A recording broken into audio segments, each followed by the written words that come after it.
Mona the Vampire by Sonia Honeyman. Read by the New Storyteller.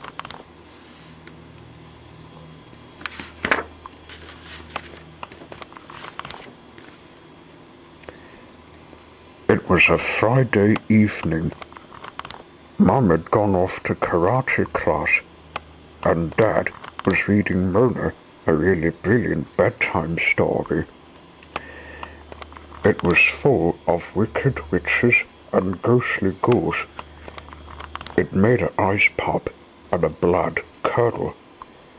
Mona loved it, and so did a cat Fang. I'd like to be a vampire, thought Mona, as she was brushing her teeth. I could hang upside down all night and never go to bed. And Fang could scare all the teachers at school. But Mona and Fang were soon fast asleep.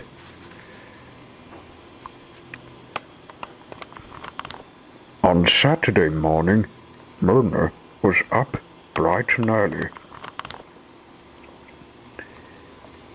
She had a busy day ahead. First, she needed a vampire cloak. The long curtains in the dining room were just the thing. Fang loved his new bat wings. Fang and Mona also played with Mum's makeup. Mona's plastic glow-in-the-dark fangs made her dribble a bit, but the overall effect was brilliant. Behold, Dracula's daughter, she hissed.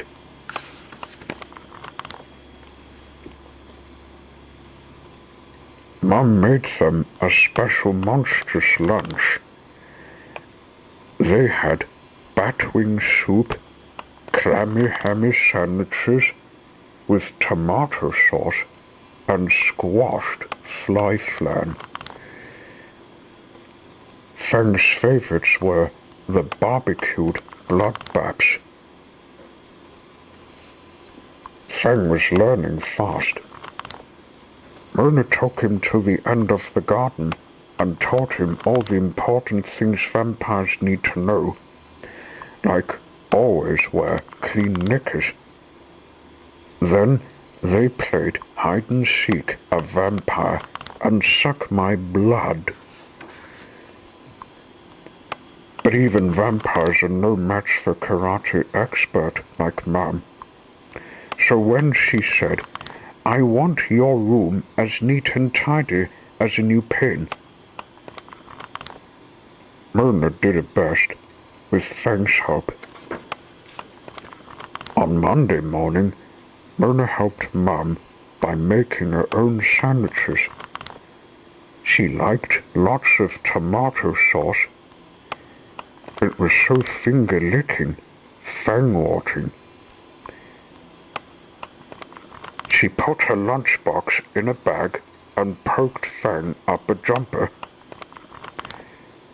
She was taking him to school. Anyone can't put a pet of theirs in the clothes of theirs. Mona told her class all about vampires and showed them some special vampire tricks. No one would sit next to her anymore. Mona always looked forward to gym and playing on the apparatus.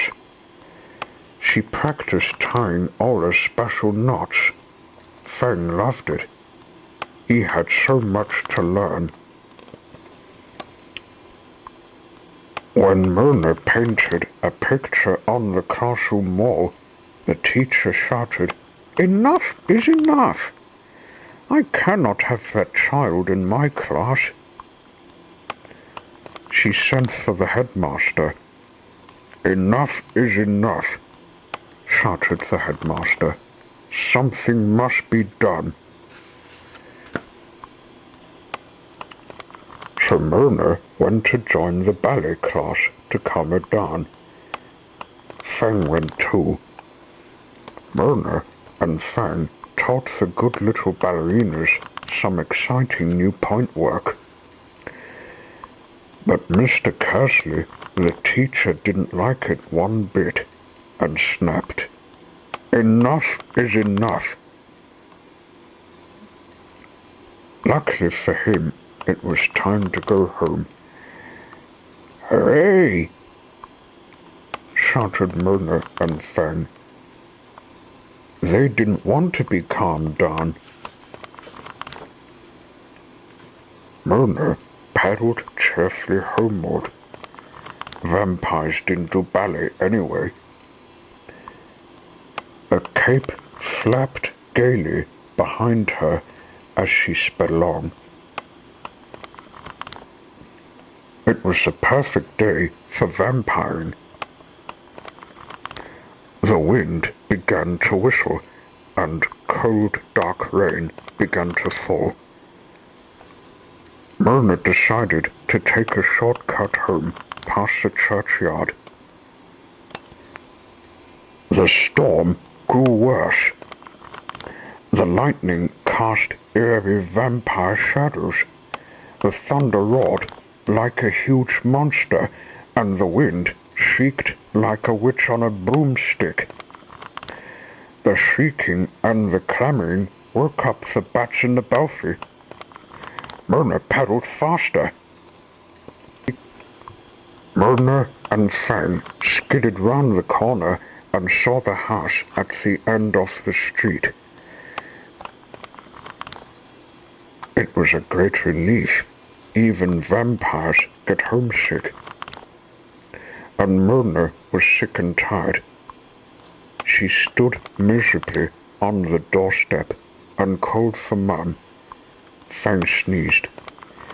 "Enough is enough," said Mum firmly, and made hot chocolate for them all. Then Myrna was given a nice warm bath and put straight to bed. Myrna had rather disturbed dreams that night.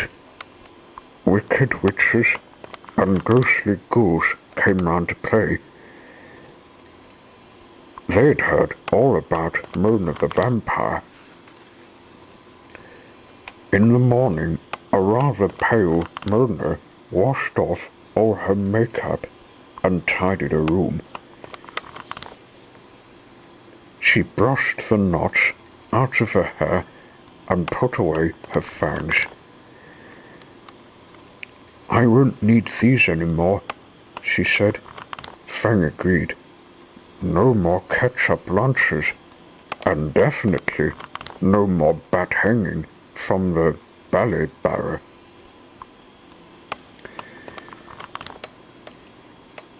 And that evening, when Mum was at karate, Dad read Myrna a really brilliant bedtime story.